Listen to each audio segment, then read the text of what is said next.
Hello students, मैं रमेश त्याग स्वागत करता हूं आपका इस वीडियो में। हम स्टार्ट करने जा रहे हैं प्रश्नावली नंबर 10। प्रश्नावली है व्रत, यानी इस प्रश्नावली में हम पढ़ेंगे व्रत के बारे में।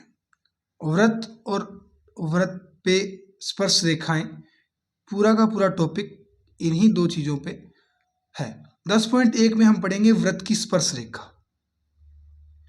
व्रत और रेखा के बीच में संबंध पढ़ेंगे। व्रत क्या होता है? व्रत की अगर परिभाषा हो तो एक निश्चित दूरी, एक जैसे ये व्रत है, इसका ये केंद्र अपने मान लें, ये ओ केंद्र है इसका, इससे एक निश्चित दूरी पर बिंदुओं का वृत्ताकार पथ क्या होता है? व्रत होता है। परिभाषा आपसे नहीं पूछी जाएगी, परिभाषा 9th क्लास में लगती थी। अभी अपने को व्रत की स्पर्श रेखाओं से संबंध पूछा जाता है। तो सबसे पहले व्रत पर एक रेखाएं कितनी प्रकार से व्रत के आसपास रेखाएं आ सकती हैं? या तो रेखा क्या हो, व्रत को स्पर्श करती हो, जैसे ये यहाँ पे कोई बिंदु है, यहाँ से ये रेखा स्पर्श करती हुई निकल जाए,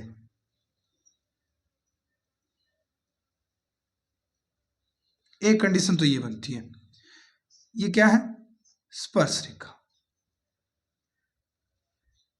एक कंडीशन बनती है, ये बिंदु केंद्र O है, इसके बीच में से निकल जाए ये रेखा, XY मान लेते हैं अपने, XY, ये भी XY, और एक है इसके आसपास कहीं ना जाए, यानी इससे दूर दूर ही कहीं निकल जाए, ये हो जाएगी XY। अब जिससे रेखा गुजर रही है, स्पर्श कर रही है, इसको क्या बोलते हैं?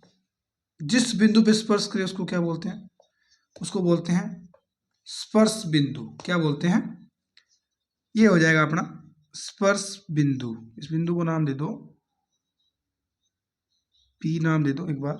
ये हो जाएगा स्पर्श, ये स्पर्श रेखा है, और ये हो जाएगा स्पर्श बिंदु। और एक रेखा वृत्त को जो स्पर्श करती है वो सिर्फ एक ही बार करती है, एक ही बिंदु को काटती है वो। अब इससे अपने इस बिंदु से केवल एक ही स्पर्श रेखा गुजारी जा सकती है, इसके अलावा इस बिंदु से कोई स्पर्श रेखा नहीं गुजारी जा सकती। एक बिंदु से केवल एक ही स्पर्श रेखा खींची जा सकती है। लेकिन वृत्त की बात करें तो वृत्त परिभाषा क्या बताई थी मैंने? अनेक बिंदुओं का एक वृत्ताकार पथ होता है, यानी इस पे अनेक अपने स्पर्श रेखाएं खींच सकते हैं। यहां से भी हो सकती है, इधर से भी हो सकती है, इधर से भी हो सकती है, यानी अनंत, काउंट नहीं कर सकते, इतनी स्पर्श रेखाएं खींची जा सकती है। तो ये क्या है? ये अपने बोले तो ये वृत्त की केवल एक बिंदु पर काटती है या एक बिंदु पर स्पर्श करती है। लिख दो, यह है वृत्त को केवल एक बिंदु पर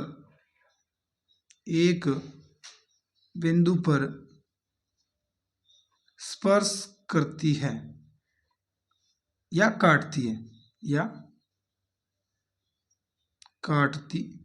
है, सिर्फ एक ही बिंदु पे। एक बिंदु से केवल एक ही स्पर्श रेखा खींची जा सकती है। लेकिन अगर बात कीजिए व्रत की, तो व्रत पे अनंत स्पर्श रेखाएं खींची जा सकती है। अब अपने ये दूसरा, ये क्या कर रही है? दो बिंदुओं पे काट रही है। जैसे अपने इन बिंदुओं को आप अलग अलग नाम दे सकते हो, A, B या कुछ भी। ये दो बिंदुओं पे काटती है व्रत को, तो इन रेखाओं को क्या बोलते हैं? छेदक रेखा। क्या बोलते हैं? इनको बोलते हैं छेदक रेखा।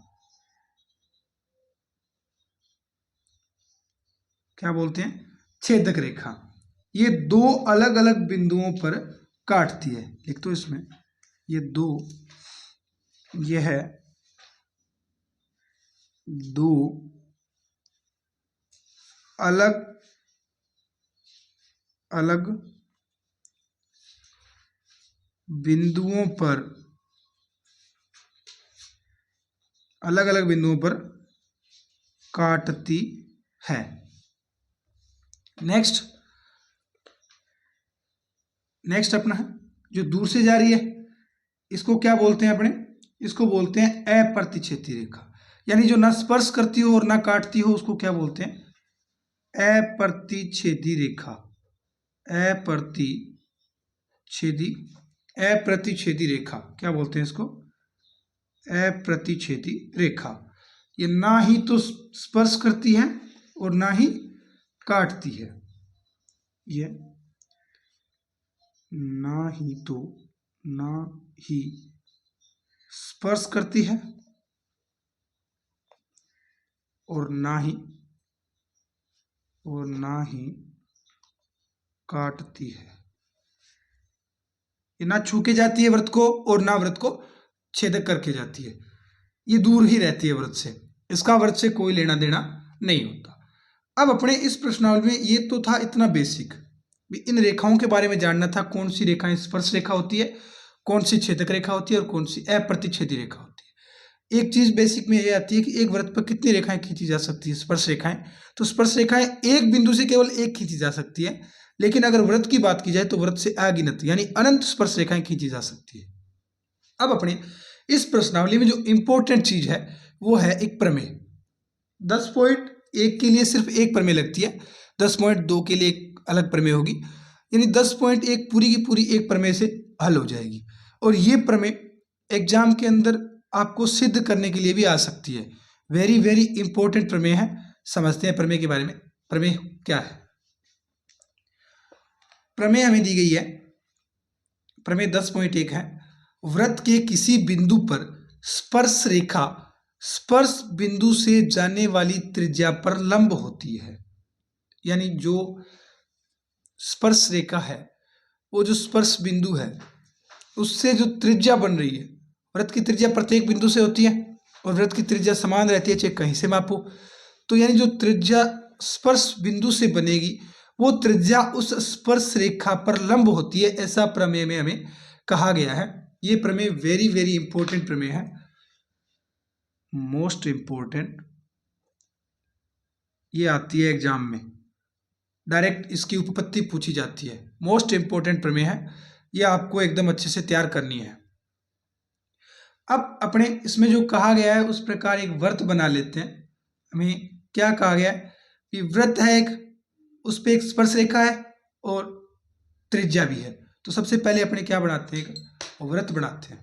सबसे पहले वृत्त बना लेते हैं जो हमें दिया गया है। ये अपना वृत्त हो जाएगा।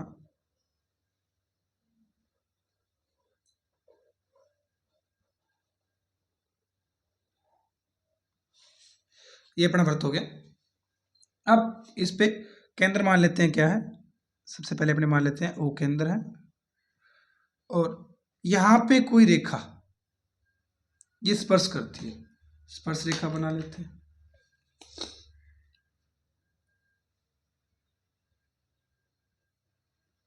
ये एक्स वाई रेखा मान लेते हैं अपने, एक्स वाई, ये एक्स वाई रेखा यहाँ पे इसको स्पर्श करती है। और एक हमें क्या दिया गया, ये इसकी जो त्रिज्या है वो यहाँ पे इसको, यानी ये स्पर्श बिंदु है इसका P, और स्पर्श बिंदु P से जाने वाली त्रिज्या, ये स्पर्श बिंदु P से त्रिज्या जा रही है, और ये एक्स वाई स्पर्श रेखा होगी, ये O इसका केंद्र हो गया। अब हमें जो दिया है वो लिख लेते हैं, ये जैसा प्रमेय में था वो। प्रमेय को हल करने का जो सिंपल तरीका होता है, जो यही प्रयोग मिलना है आपको एग्जाम में, जैसे मैं जो लैंग्वेज लिखवाऊं इस प्रमेय में किसी प्रकार का गणितीय प्रयोग नहीं होने वाला है, पूरा का पूरा ऐसे मान लो जैसे सामाजिक ही पढ़ रहे हो, ऐसी प्रमेय है ये। इसमें आपको थ्योरी ही समझानी है। अब जो दिया है वो लिख लेते हैं। प्रमेय को हल करने का जो अपना सिस्टम रहने वाला है, आपको ऐसे ही करनी है ताकि आपको नंबर है वो अच्छे मिले। सबसे पहले लिखना है आपको दिया है, क्या लिखना है, दिया है। आपने ऐसे 9th क्लास में सीखा होगा, दिया क्या है, केंद्र, केंद्र ओ वाले वृत्त, केंद्र ओ वाले वृत्त को बिंदु P को बिंदु P पर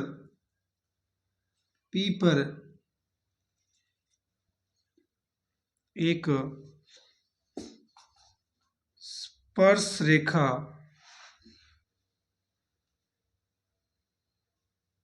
XY है। क्या है? ये बिंदु केंद्र O वाला एक वृत्त है और बिंदु P पर एक क्या है, स्पर्श रेखा है, वो क्या है, XY। ये वृत्त का बिंदु P है, यहां पे आप एक स्पर्श रेखा दी गई है, वो है XY। अब हमें इसके बाद सिद्ध क्या करना है? सिद्ध करना है, प्रूफ करनी है हमें इसको कि क्या ये सही है। सिद्ध करना है, सिद्ध करना है हमें OP। ये OP इस पे क्या, इसमें क्या कहा है, त्रिज्या पर लंब होती है, यानी ये क्या है, लंब है। तो OP लंब किस पे है, XY पे। तो हमें सिद्ध करना है OP लंब है। ये लैंग्वेज है गणितीय, गणितीय भाषा में लंब है ऐसे लिखा जाता है। हमें सिद्ध करना है OP किस पे लंब है, XY पे। ये हमें सिद्ध करना है। उसके बाद हमें इसमें क्या करनी होगी, प्रमेय में सिद्ध करने के लिए रचना करनी होती है। तो रचना के पद लिख लेते हैं अपने। रचना, रचना, रचना क्या करनी है हमें, रचना में हमें इस पे बाहर कोई बिंदु Q लेना है। क्या लेना है, यहां पे मान लेते हैं अपने बिंदु Q लेते हैं और इस Q बिंदु को इससे मिला देते हैं। यह हमें सिद्ध करने में मदद करेगा।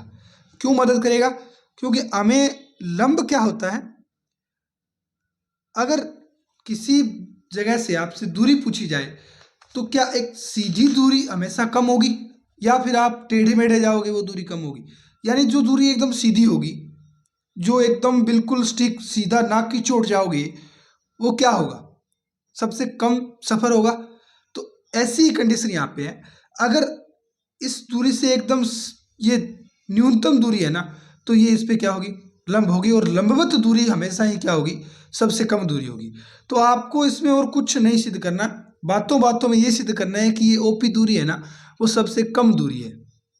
इस वृत्त के लिए क्या है, सबसे कम दूरी है। अगर दूरी अपने न्यूनतम सिद्ध कर देंगे तो वो क्या हो जाएगी, लंबवत हो जाएगी। जैसे अगर मैं अलग से थोड़ा समझाता हूँ इसमें, अगर अपने ये रेखा है, ये कोई बिंदु है यहाँ पे कोई भी, अगर मेरे को यहाँ पे पहुंचना है इस रेखा पे, तो अगर मैं एकदम सीधा बिल्कुल 90 डिग्री पे आऊंगा, सबसे जल्दी पहुंचूंगा। अब इधर घूम घाम के इस पे जाऊंगा तो दूरी ज्यादा ही होगी। ये चाहे कितना ही दूर जाऊं, जितना दूर जाऊंगा इससे उतना ही क्या होता जाएगा, ये दूर होता जाएगा।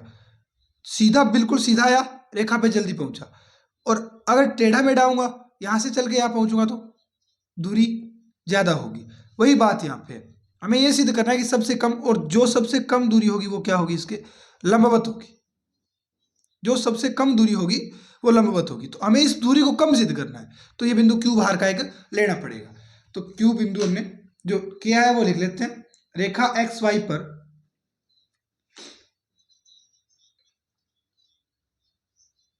रेखा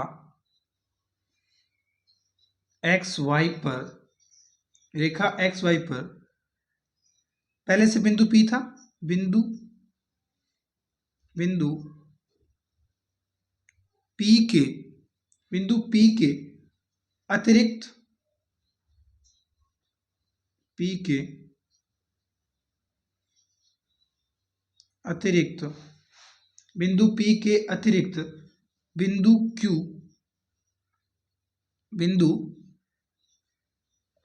Q लिया,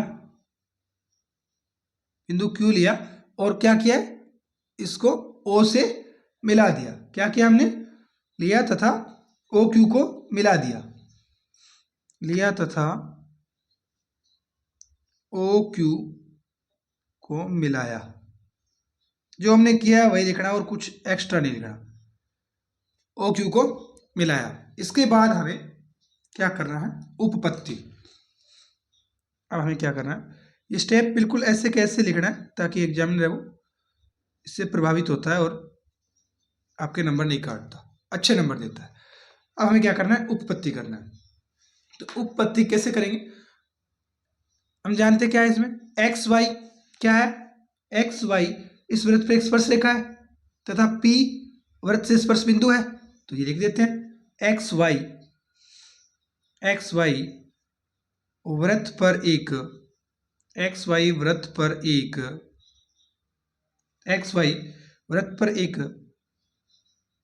स्पर्श रेखा है, एक्स वाई वृत्त पर एक स्पर्श रेखा है तथा P इसका वृत्त से तथा P इसका वृत्त से P इसका वृत्त से क्या है, स्पर्श बिंदु है, P इसका वृत्त से स्पर्श बिंदु है। अतः अब ये वृत्त का स्पर्श बिंदु है, अतः P के अतिरिक्त जो भी इस रेखा पे बिंदु होंगे वो क्या, ये स्पर्श बिंदु है, और एक रेखा एक ही बिंदु पर स्पर्श करती है, अतः इसके अलावा जो भी बिंदु होंगे क्या वो वृत्त से बाहर होंगे, ये बिंदु पे स्पर्श करती है, सिर्फ एक ही बिंदु पे स्पर्श करती है। इसके बाद इसके जस्ट पास वाला बिंदु भी क्या होगा, वृत्त से बाहर होगा, वृत्त के अंदर तो जा ही नहीं रही है, तो वृत्त के अंदर कोई बिंदु नहीं होगा ना, अतः इसके जो भी बिंदु होंगे इस रेखा पे वो सब क्या होंगे, बाहर होंगे। अतः हम कह सकते हैं कि अतः P के अतिरिक्त अतः P के अतिरिक्त या P के अलावा अन्य सभी बिंदु, P के अलावा अन्य सभी बिंदु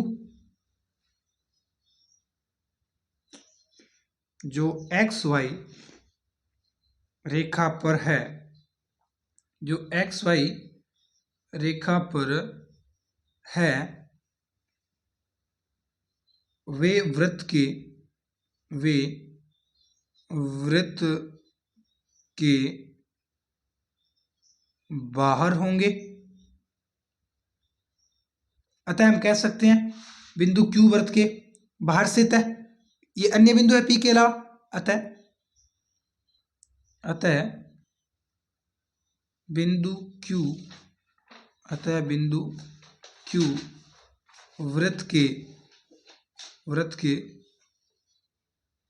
बाहर स्थित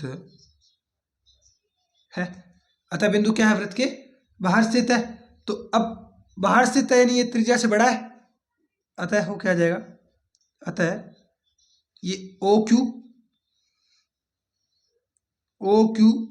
त्रिज्या से बड़ा होगा, ये त्रिज्या से बड़ा है, ये त्रिज्या है वृत्त की, तो ये त्रिज्या से तो बड़ा ही है, क्योंकि वृत्त से बाहर होगा वो त्रिज्या से बड़ा होगा। यहां तक तो वृत्त की त्रिज्या चल रही है यहां तक, और ये इससे आगे जा रहा है, इसका मतलब ये इससे बड़ा है, तो OQ क्या हो जाएगा, R से बड़ा, और अपने कह सकते हैं फिर R का मान OP, अर्थात ये क्या हो जाएगा, OQ बड़ा है किससे, OP से। इसी प्रकार O की P से दूरी O की अन्य किसी भी बिंदु से, जरूरी नहीं है इस बिंदु की, कोई भी बिंदु हो चाहे बाहर, उन सभी बिंदुओं से क्या होगी, कम ही होगी, इससे तो बड़ा ही आएगा, कोई भी बिंदु बाहर हो। इसी प्रकार लिख दीजिए नेक्स्ट, इसी प्रकार यहां से लिखते हैं अपने, इसी प्रकार O की P से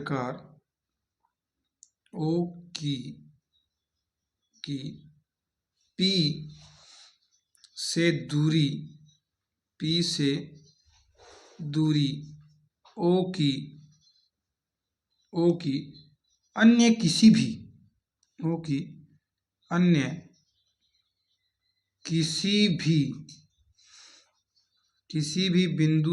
भी बिंदु से दूरी से कम ही आएगी, क्योंकि बाकी सब बिंदु क्या है, बाहर है। कम ही आएगी, कम ही आएगी। अतः बिंदु O से एक्स वाई की न्यूनतम दूरी OP है, ये बात हम लिख सकते हैं। अतः बिंदु O से एक्स वाई की न्यूनतम दूरी, एक्स वाई की न्यूनतम दूरी OP है, यही होगी, OP है। और जो न्यूनतम दूरी होती है वो क्या होती है, लंबवत होती है। अतः OP लंबवत होगा किसके, एक्स वाई के। ये हमें क्या करना था, प्रूफ करना था। यही हमें क्या करना था, प्रूफ करना था, जो हमने समझा दिया है बातों बातों में। प्रूव इट, ठीक है। ये अपना क्या आ गया, आंसर आ गया। अब पूरी प्रश्नावली जो 10.1 है वो इस प्रमेय से और जो अपन ने पहले बेसिक पढ़ा है उससे हो जाएगी। अब अपने चलते हैं प्रश्नावली 10.1 की तरफ। 10.1 में हमें क्या कहा गया है वो देखते हैं। ये आप प्रमेय का स्क्रीनशॉट ले लो और इसको 1-2 बार आप बिल्कुल अच्छे से कॉपी में लिख के इसको एकदम, जो लैंग्वेज मैंने बनवाई है सबसे परफेक्ट लैंग्वेज है, ये 1-2 बार आप इसको अच्छे से करो, एकदम याद कर लो इस लैंग्वेज को। समझ में तो आ गया होगा, और 1-2 बार करो, लिखो इसको बार बार, ताकि आपको अच्छे से समझ आ जाए और ये याद हो जानी चाहिए लैंग्वेज। क्योंकि ऐसे लिखोगे तो आपको पूरे में से पूरे नंबर मिलेंगे, कोई भी नंबर काट नहीं सकता। ये बनाने की जरूरत नहीं है आपको, ये रफ वर्क था, ये रफ है, ये मत उतारना, ये ठीक है। अब अपने करते हैं प्रश्न संख्या 10.1 की, प्रश्न संख्या 1 से स्टार्ट करते हैं अपने। प्रश्न नंबर 1 में हमें क्या कहा गया है, प्रश्न नंबर 1 में दिया गया है एक वृत्त की कितनी स्पर्श रेखाएं हो सकती है, एक वृत्त की कितनी स्पर्श रेखाएं हो सकती है।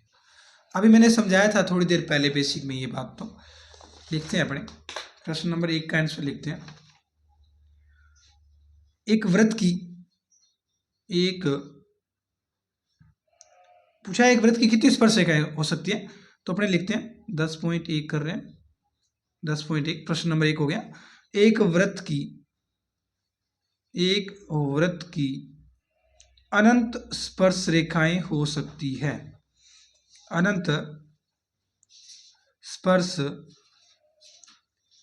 रेखाएं हो, एक वृत्त की कितनी स्पर्श रेखाएं हो सकती हैं, अनंत स्पर्श रेखाएं हो सकती हैं। ये आप एग्जाम्पल इसका बना सकते हो, आवश्यकता नहीं है, सिर्फ इतना जितना पूछा गया उतना हमने कर दिया। एक वृत्त की अनेक स्पर्श रेखाएं हो सकती है, आप बनाना चाहो तो ये एग्जाम्पल और बना सकते हो इसका।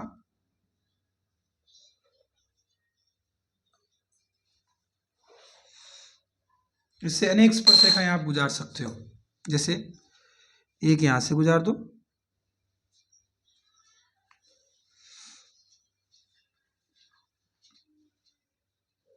एक इधर से निकाल दो, एक ये इधर से निकाल दो, यानी प्रत्येक बिंदु से अपने कह सकते हैं अनेक स्पर्श रेखाएं निकल जाएगी। ये वृत्त है कोई, ओ केंद्र है इसका, ये इसके स्पर्श बिंदु हो गए, ये P नाम दे दो, ये Q नाम दे दो, ये R नाम दे दो, यानी इस प्रकार अनेक। अब इससे जस्ट R के आगे से भी एक स्पर्श रेखा और निकल सकती है, अपने एक और निकाल देते हैं यहीं पास में से, ये लो, ये इधर से कौन, ये प्रतिच्छेद नहीं है, ये बिल्कुल इसके स्पर्श करते हुए जा रही है, यानी अनेक स्पर्श रेखाएं बन सकती है। अब अपने करते हैं प्रश्न संख्या 2, इसका इतना ही आंसर होगा, सिर्फ एक वृत्त की अनंत स्पर्श रेखाएं हो सकती है, ठीक है। प्रश्न नंबर 2 करते हैं। रिक्त स्थानों की पूर्ति कीजिए, हमें रिक्त स्थान दिए गए उनकी पूर्ति कर। पहला है किसी वृत्त की स्पर्श रेखा उसे खालिस्तान बिंदु पर प्रतिच्छेद करती है।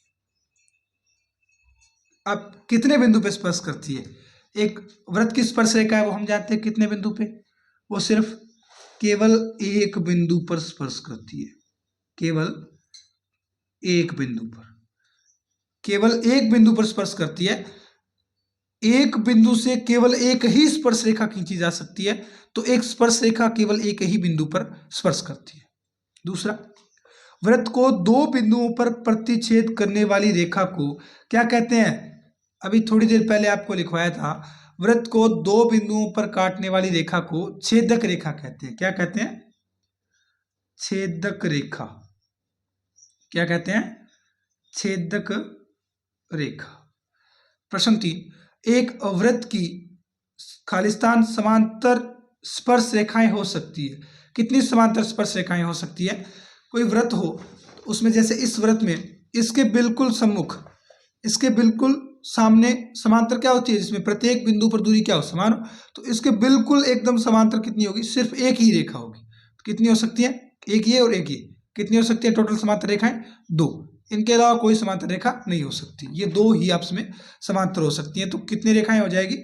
एक वृत्त की दो समांतर स्पर्श रेखाएं हो सकती है। नेक्स्ट, वृत्त तथा उसकी स्पर्श रेखा के उभयनिष्ठ बिंदु को कहते हैं। जिसपे स्पर्श रेखा स्पर्श करती है उस बिंदु को क्या कहते हैं? स्पर्श बिंदु। क्या कहते हैं? स्पर्श बिंदु। नेक्स्ट अपने चलते हैं प्रश्न नंबर 3 की तरफ। प्रश्न नंबर 3 में हमें कहा गया 5 सेंटीमीटर त्रिज्या वाले वृत्त के बिंदु P पर स्पर्श रेखा PQ केंद्र O से जाने वाली एक रेखा से बिंदु Q पर इस प्रकार मिलती है कि OQ बराबर 12 सेंटीमीटर, PQ की लंबाई क्या है? बहुत ही आसान प्रश्न है। ऑप्शन दिए गए इसमें 12 सेंटीमीटर, 13 सेंटीमीटर, 8.5 सेंटीमीटर और 119 सेंटीमीटर रूट में। देखते हैं कैसे बनेगा। सबसे पहले अपने जो दिया गया है डायग्राम बनाते हैं। प्रश्न संख्या नंबर 3, सबसे पहले अपने डायग्राम बना लेते हैं। नंबर 3 दिया गया हमें 5 सेंटीमीटर वाले वृत्त, 5 सेंटीमीटर त्रिज्या का वृत्त है। अपने पास त्रिज्या फिक्स है, इसी से बनाएंगे अपने। 5 का मतलब नहीं है हमें, ये मान लेंगे 5 है। मैथ है ना, मानना सबसे आसान का, मान लेंगे। ये अपने त्रिज्या कितनी है इसकी? 5 सेंटीमीटर है। ये इधर बना लेते हैं त्रिज्या, ये मूल बिंदु हो गया इसका, यहां से ये त्रिज्या हो जाएगी। ये कितनी है? 5 सेंटीमीटर है। आगे इन्होंने कहा है कि बिंदु P पर स्पर्श रेखा PQ केंद्र O से जाने वाली रेखा से बिंदु Q पर इस प्रकार मिलती है। ओ ये PQ इसको स्पर्श करती है यहाँ पे, इसी पे त्रिज्या पे, वहां से ये बना लेते हैं। ये इधर कोई PQ रेखा है,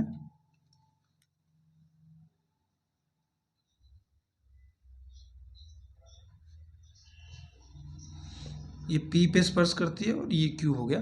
अब इन्होंने बोला ये O है केंद्र, इसको इस प्रकार मिलाती है कि ये दूरी कितनी है? 12 सेंटीमीटर।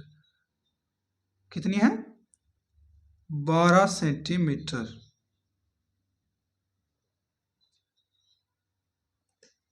कितने में मिलाती है? 12 सेंटीमीटर। तो ये हम जानते हैं प्रमेय से क्या होता है, 90 डिग्री यानी लंबवत होता है। तो पाइथागोरस प्रमेय लगा सकते हैं क्योंकि एक समकोण त्रिभुज बन रहा है। तो अपने इसमें लंब है, कर्ण है, आधार का मान अपने पाइथागोरस प्रमेय से निकाल सकते हैं। तो निकाल लेते हैं। सबसे पहले प्रमेय से OP लंबवत होगी, लिख लेते हैं। आकृति हमने बना दी है। प्रमेय 10.1 से OP लंबवत है किस पे? QP पर। QP है, ये प्रमेय से है। अब इसके बाद हमें त्रिभुज मिल रहा है कौन सा? OP का मान कितना दिया गया? OP बराबर दिया गया हमें 5 सेंटीमीटर और OQ कितना है? OQ है अपने पास 12 सेंटीमीटर। हमें ज्ञात क्या करना है? हमें ज्ञात करना है QP। QP का मान ज्ञात करना है हमें, या PQ बोल सकते हो। तो PQ बोल देते हैं अपने, आसान होगा, सुंदर लगेगा, ABCD के क्रम में है। तो PQ हमें ज्ञात करना है, तो लगा देते हैं। समकोण त्रिभुज बन रहा है, तो पाइथागोरस प्रमेय से, पाइथागोरस प्रमेय से क्या बन जाएगा, कर्ण स्क्वायर यानी ओ क्यू स्क्वायर बराबर किसके होगा, OP square plus P Q square.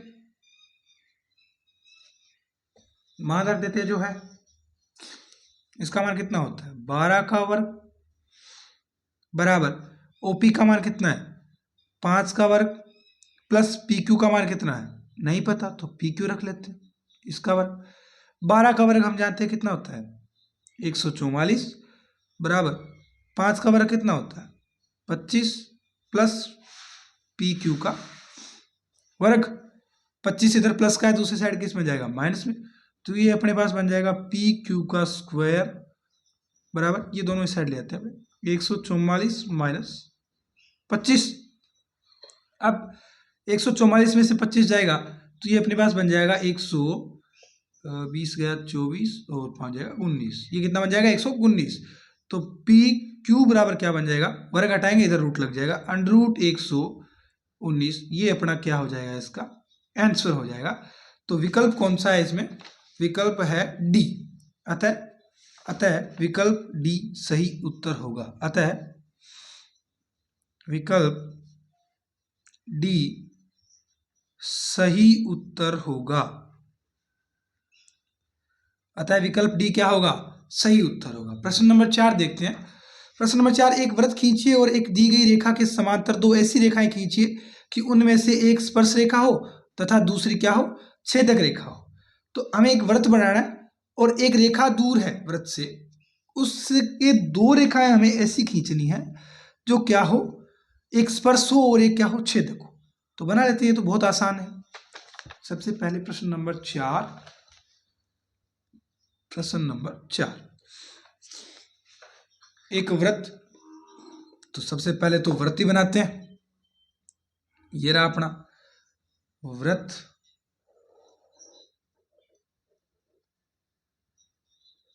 ये वृत्त बन चुका है। अब कोई रेखा है, इससे एक रेखा हमें दी गई है तो वो रेखा बना लेते हैं। ये रेखा मान लेते हैं अपने यहां से हो, ये रेखा है, इसको नाम देते हैं अपने ए बी, ठीक है। और अभी दो रेखाएं हमें ऐसी खींचनी है, ये वृत्त केंद्र ओ हो गया, दो रेखाएं हमें ऐसी खींचनी है जो एक तो इसके दोनों होनी समांतर चाहिए, एक तो वृत्त को स्पर्श करनी चाहिए, एक क्या करनी चाहिए छेदक, यानी एक काटनी चाहिए इसको और एक क्या करनी चाहिए इसको स्पर्श करनी चाहिए। तो सबसे पहले अपने क्या करते हैं, यहां से एक लंब डाल लेते हैं, क्योंकि लंब डालेंगे तभी ये एक दूसरे के समांतर अपने बना पाएंगे। सबसे पहले यहां से एक लंब डाल देते हैं, इस रेखा पे मिला देते हैं इसको और इसको नाम दे देते हैं अपने ए बी हो गया, ये सी, और ये कोई बिंदु डी पे स्पर्श करती है, ठीक है। अब इसके समांतर खींचनी है तो बिल्कुल यहां से लंबवत रेखा, और लंबवत होगी त्रिज्या की, तो यहां से अपने खींच लेते हैं स्पर्श रेखा। उसके बाद ये रचना के बिल्कुल जो जो कर रहे हैं वो स्टेप लिखने होंगे हमें। ये यहां से स्पर्श रेखा खींच ली, इसको नाम दे दो ए बी सी डी हो गया, ई एफ, और एक रेखा इसके समांतर खींचनी है, यहां से लंबवत खींचनी होगी, ये लंबवत करो, ये लंबवत, एक यहां बीच में खींच देते हैं, इसको नाम दे देंगे जी एच। ये रेखा कौन सी होगी ई एफ, ये जी और एच, ये कोई बिंदु एच आई पे काटती है, समान लो। ये भी क्या होगी लंबवत होगी। लंबवत क्यों होगी तीनों, क्योंकि स्पर्श रेखा इससे लंबवत होगी और इसके फिर ये लंबवत खींचनी पड़ेगी हमें, लंबवत खींचेंगे तभी ये स्पर्श रेखा इसके समांतर बना पाएंगे। अब अपने जो जो किया है वो रचना में लिख देते हैं। सबसे पहले हमने क्या किया था, एक ओ केंद्र वाला एक वृत्त बनाया था, डाल दो, ये रचना के पद में आएगा, नहीं पहले ये तो दिया हुआ है ना हमें, वृत्त और एक रेखा तो हमें दी गई है, तो सबसे पहले ये तो आ जाएगा, ऐसे लिख दो इसको। तो सर्वप्रथम ओ केंद्र वाला वृत्त बनाते हैं या फिर दिया है, वो एक ही बात है। और एक रेखा, इससे दूर जो रेखाएं दी गई है एक, वो अपने ए बी, और एक रेखा ए बी दी गई है क्योंकि ये कहा गया एक रेखा है, दी गई है, जिससे दो समांतर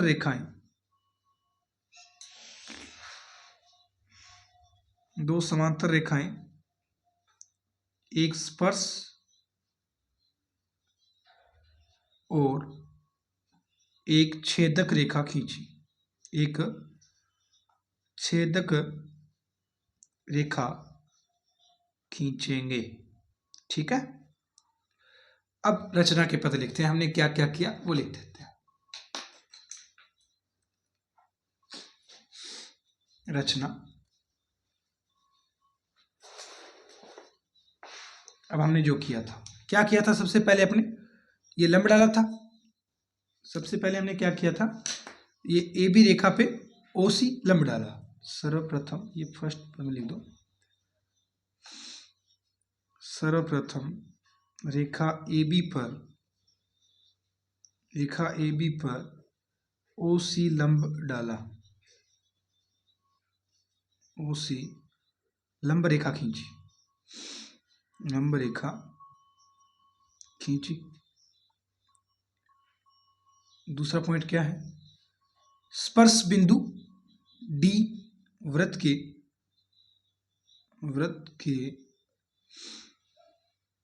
बिंदु डी पर स्पर्श करती हुई ए बी के समांतर रेखा ई एफ खींची।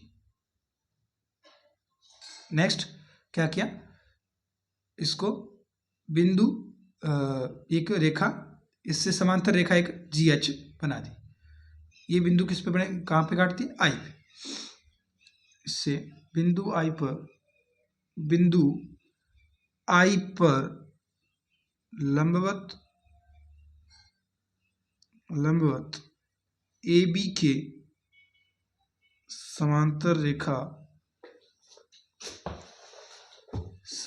रेखा, ये लंबवत लिखना जरूरी है, क्योंकि अगर लंबवत नहीं लिखोगे तो फिर समांतर की कोई गारंटी नहीं रहती। अगर लंबवत आप लिखते हो तो ये समांतर होगी। समांतर रेखा जी एच खींची, ये हमें करना था। ये हमने दोनों रेखाएं खींच रही थी, वो खींच दी, और इनकी रचना के पद भी हमने लिख दिए। और जो क्या है, एक जी एच क्या है, तो जी एच एक छेदक रेखा है, और ये स्पर्श करती हुई खींची, इसका मतलब ये स्पर्श रेखा है। ये अपना क्या हो जाएगा, इसका आंसर हो जाएगा। तो स्टूडेंट्स, आज हमने 10.1 से पहले की प्रमेय कैसे बनती है सोल्व की, और उसके बाद जो 10.1 के 4 प्रश्न थे वो हमने हल कर लिए हैं। इससे आगे के प्रमेय और 10.2 काफ़ी इंपॉर्टेंट प्रश्नावली है 10.2, वो नेक्स्ट वीडियो में हल करेंगे। चैनल को ज़्यादा से ज़्यादा शेयर कीजिए कक्षा 10 के विद्यार्थियों को, ताकि वो भी अपने जो भी डाउट्स हैं वो क्लियर कर सकें। मिलते हैं नेक्स्ट वीडियो में। जय हिंद, जय भारत, धन्यवाद।